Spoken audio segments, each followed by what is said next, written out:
Vendredi dernier, le matin, juste avant de m'éveiller, une scène très impressionnante m'a été présentée. J'avais l'impression de m'éveiller, mais je ne me trouvais pas chez moi. Par la fenêtre, je pouvais observer un terrible combat.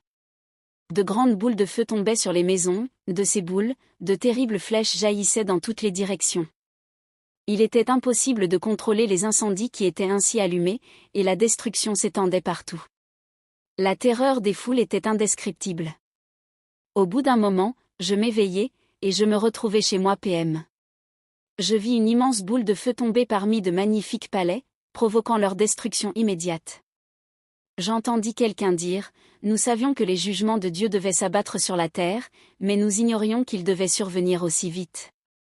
D'autres, d'une voix agonisante, disaient, vous le saviez. Pourquoi ne nous avez-vous pas avertis? Nous étions dans l'ignorance. L'ennemi a travaillé, et il est encore à Elvuvre. Il est descendu avec une grande puissance, et l'Esprit de Dieu se retire de la terre. Dieu a retiré sa main. Qu'il nous suffise de regarder Johnstown, Pennsylvanie. Il n'a pas empêché le démon de rayer entièrement cette ville de la carte et la fréquence et l'importance des événements de cette sorte ne cesseront d'augmenter à la fin de l'histoire de cette terre. La croûte terrestre sera fissurée par les explosions des éléments enfouis dans les entrailles du sol. Ces éléments, une fois libérés par ces ébranlements, balayeront les trésors de ceux qui, pendant des années, ont accumulé des richesses en réduisant leurs salariés à la famine. Et le monde religieux lui-même connaîtra de terribles secousses dans ces temps de la fin imminente de toutes choses. Le temps est maintenant venu où, d'un moment à l'autre, la terre pourra céder inopinément sous nos pieds. Des séismes se déclencheront au moment où on s'y attendra le moins. Par les incendies, les séismes, la furie des tempêtes, les calamités qui s'abattent sur la mer et sur la terre, nous sommes avertis du fait que l'Esprit de Dieu ne luttera pas toujours avec les hommes. Avant que le Fils de l'homme n'apparaisse sur les nuées des cieux, toute la nature sera bouleversée.